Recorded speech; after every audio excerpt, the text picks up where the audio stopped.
Hey guys, I'm Parul and welcome back to my channel. So today's video is in continuation of my series on e-invoicing. If you haven't watched the previous two parts, the link is in the description box below. Go and watch that videos first and then come again on this video.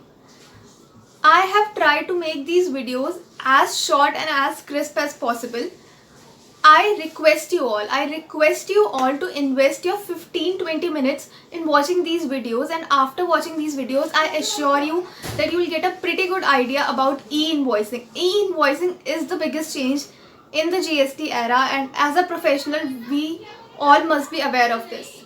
Before starting this video, if you haven't subscribed to my channel, do subscribe to my channel, hit the bell icon so that you get an update whenever I post a video. So without wasting much of your time, let's get into the video. Government has recently issued some FAQs and I have selected some FAQs from that FAQ file which I thought would be relevant for you guys. So let's start. What is the applicability of e-invoice for import transactions? E-invoicing is not applicable for import transactions.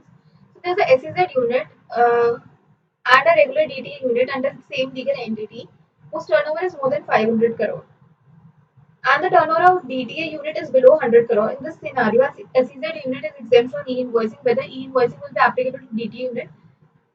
The turnover of legal entity is more than 500 crores and SEZ unit is exempt from e-invoicing, not the regular DTA unit. So e-invoicing will be applicable on this entity. Is e-invoicing applicable to invoices issued by ISD? No. Whether e-invoicing is applicable for supplies involving reverse charge? If the invoice is issued by notified person is in respect of supplies made by him but attracting reverse charge under section 99 subsection 3, invoicing is applicable. For example, uh, if if I'm a firm of advocates and my turnover is more than 500 crore, my supplies obviously fall under RCM, and if I'm giving service to a registered person, then I am liable to issue invoice under this e-invoicing portal, under this e-invoicing scheme.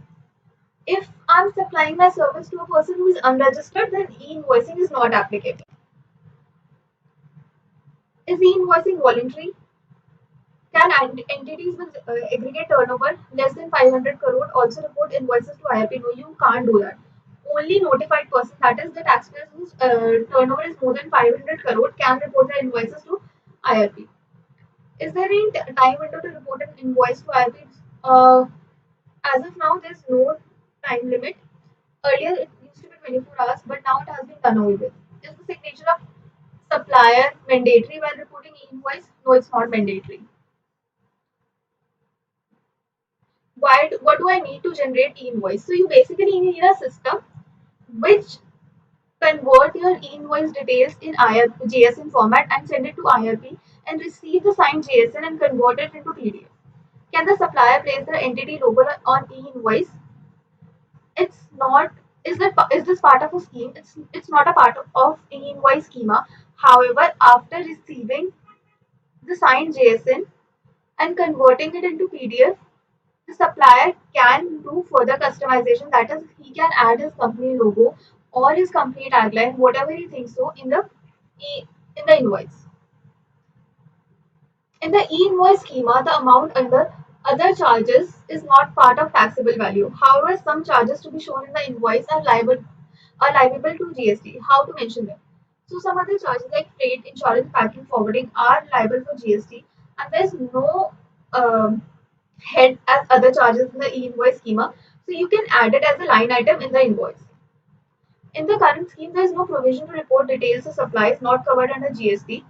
For example, a hotel wants to give single invoice for a B2B supplier where the supply includes food and beverages and alcoholic beverages. For those suppliers which are outside the levy of GST, like alcoholic beverages, you need to issue a separate invoice for that. In case of credit note and debit note, is there any validation with respect to referred invoice number? No, it's not. It has been done away. The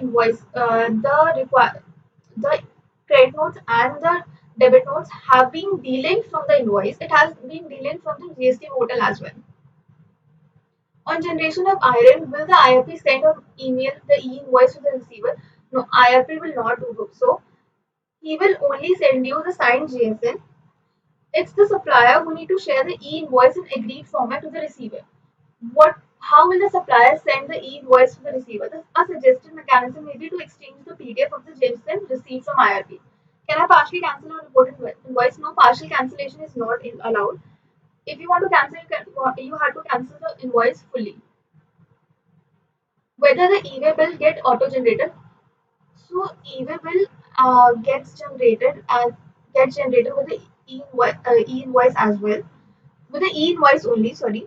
In case both part A and part B details are provided in the e-invoice schema, so the both details will get filled in the e-way bill. In case only part A details are provided, part B details are not provided, you need to uh, go to the email portal and fill in the part B details over there. Is it possible to have more than one QR code? Yes, it's possible to have more than one QR code on the invoice. In such cases, the supplier needs to take care that the QR codes need both the QR codes need to be marked clearly so that they can be distinguished easily.